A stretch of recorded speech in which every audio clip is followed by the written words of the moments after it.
सर्वोपाधिर्विनिर्मुक्ता सदा शिवपतिव्रता सम्प्रदायेश्वरी साध्वी गुरुमण्डलरूपिणी कुलोत्तीर्णा भगाराध्या माया मधुमती मही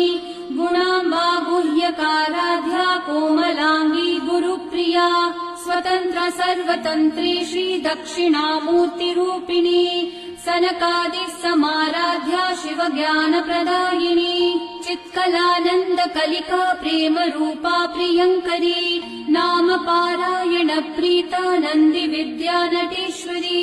मिथ्या जगदधिष्ठाना मुक्तिदा मुक्तिरूपिणी लास्य प्रिया लयकरी लज्जारम्भादिवन्दिता भवदा वसुधा वृष्टि पापारण्यदवानला दौर्भाग्यतूलवातूला जराध्वान्तरविप्रभा भाग्याब्धी चन्द्रिका भक्तचित्तके